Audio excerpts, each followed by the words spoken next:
Now, the rest of the story.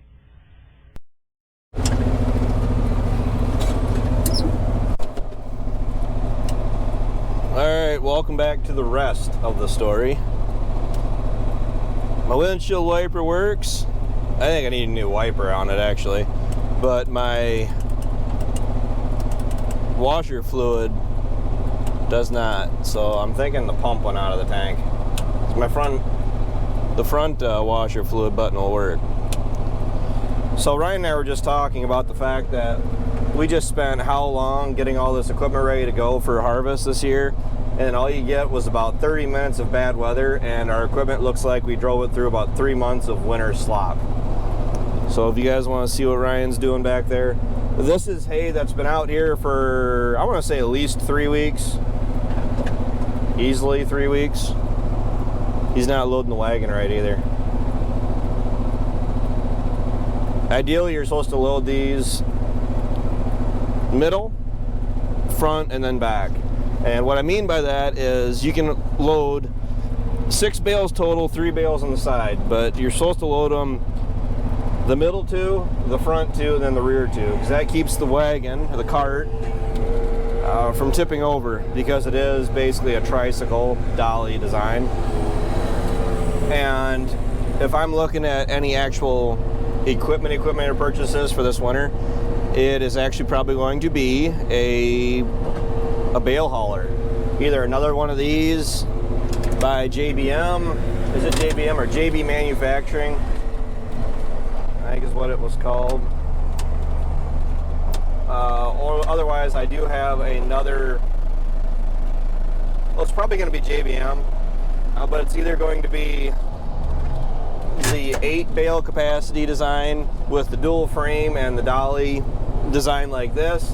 I don't know if those are set up for having the rear hitch on them so I can actually pull this wagon behind it, or I'm going to look at doing a standard wagon design that it's going to be like the standard 4 tires like on a Hurst running gear, and then have like I was looking at a 36-foot long bed. Well, not a bed, but it's going to be similar like this, where it's set up for hauling around bales. But the problem is a wagon like that, the 36-foot with the running gear, I'm looking at about 10 to 11,000. Where I could actually buy another dolly design like this, which I'm not really all that crazy about. I wanted to get away from this, to be honest with you. But if I can buy a dolly cart that can hold 8 bales,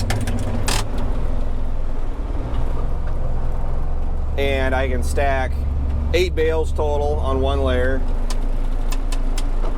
and then go from that and stack like 3 on top or 4 on top, and I can get, say, 10 or 11 bales a load.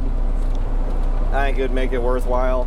And then actually go ahead and probably take it to my local welding shop, just because I know they could burn on a hitch really, really heavily. And then I would actually be able to use this wagon also. I'll just run 2 at a time. The only thing I'm worried about is road travel, being able to go very far at road speeds, pulling 2 of these at a time. A lot of local guys do it, and you got to be smart.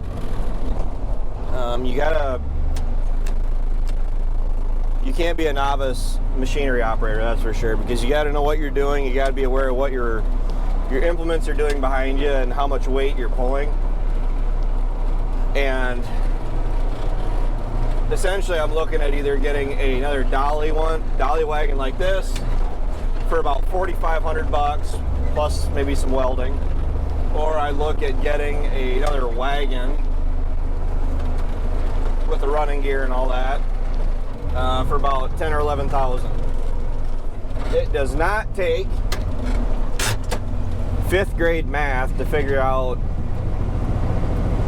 financially which one cash flows better, because if I'm pulling a 36-foot long wagon that can hold, what did they quote me, like 16 bales, a single layer of 16 bales. It's either 16 or 14, plus what you can load on top. I'm honestly probably going to be going with the dolly cart, because that way I'm not tying that much money up into a wagon that I'm really just having this sitting around the buildings.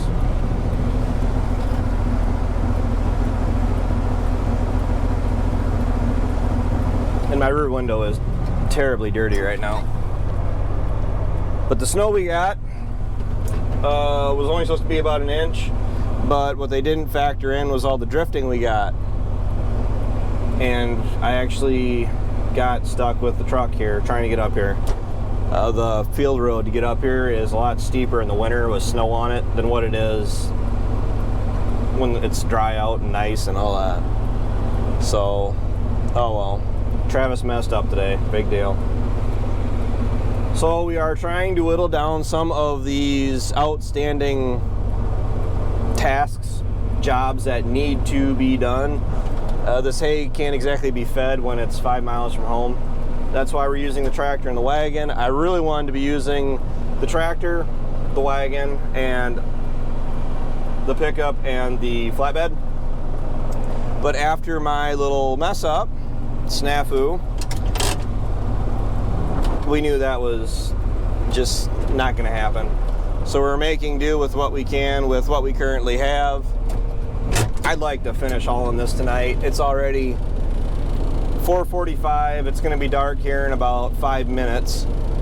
But I have some really awesome lights in the tractor, and actually at night like this, even pulling this loaded, I stick out like a sore thumb. Oh! Ha ha! That one's on you.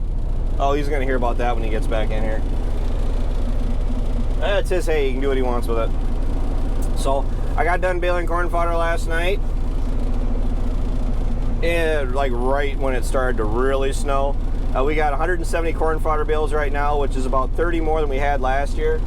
The bales that I ended up making did have some snow in the windrow and all that stuff. Not really sure how that's going to pan out. Probably not great, but it's still bedding at this point. I mean, look around. It's white. I mean, I really didn't like making bedding in the snow last night, but I know I would have really hated making bedding in this.